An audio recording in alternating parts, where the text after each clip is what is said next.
Bonjour, ici Roch Giguère, un jardinier passionné. Bienvenue à cette capsule de passionjardin.tv. Alors aujourd'hui, vous le voyez, on va parler de plantes aquatiques. Et j'ai la chance d'être dans le jardin d'eau de deux de mes amis, deux de mes grands amis, Alain Gagnon et Marcel Beaulieu. Alors cet étang-là est vraiment, je dis étang parce que ça ressemble.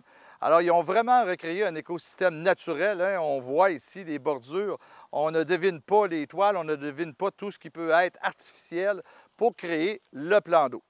Alors aujourd'hui, on va surtout parler de la végétalisation des plans d'eau.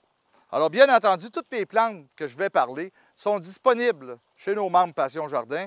Vous allez en voir, ils ont des bassins d'eau spécialisés, justement, des petites boîtes d'eau qui peuvent vous vendre ces plantes-là à chaque année. Alors, ça fait quoi ces plantes-là? Alors, il y en a qui vont oxygéner l'eau.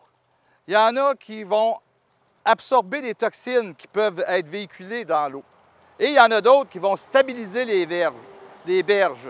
Alors, on voit ici, comme l'alchimille, je ne sais pas si vous voyez, l'alchimille mollis, alors qui nous fait une belle bordure naturelle et qui stabilise la berge si jamais l'eau vient trop haute. On a des plantes aussi qui sont des plantes oxygénantes. Alors, on a l'élodée qu'on voit dans le fond de l'eau.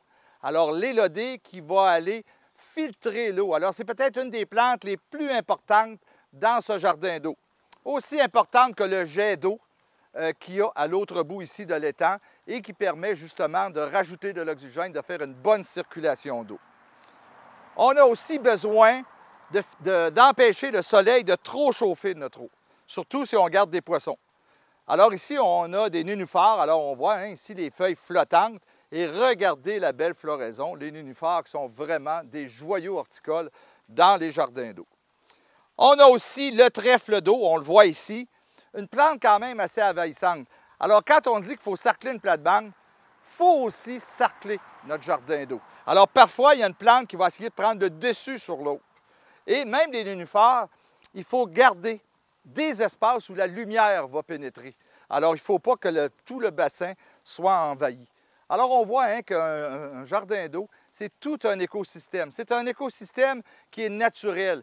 Et ici, le jardin d'eau s'appelle la grenouillère. Alors, il y a un paquet de grenouilles qui sont ici, dont ils entendent les chants de la grenouille, mais pas de poissons. Pourquoi pas de poissons? L'œil héron bleu venait prendre ses dîners ici à chaque jour. Alors, on n'élève pas de poissons dans le jardin d'eau.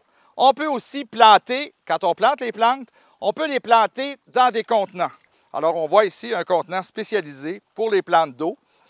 Alors, on garde ce contenant.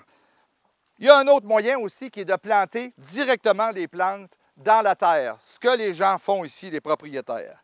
Et ça permet de cultiver, regardez l'iris versicolore ici, des joyaux horticoles qu'on ne verrait pas dans des endroits trop secs. Alors vous voyez, moi si j'étais un poisson, je serais très content de vivre ici. C'est Roch Giguère qui vous souhaite bon jardinage.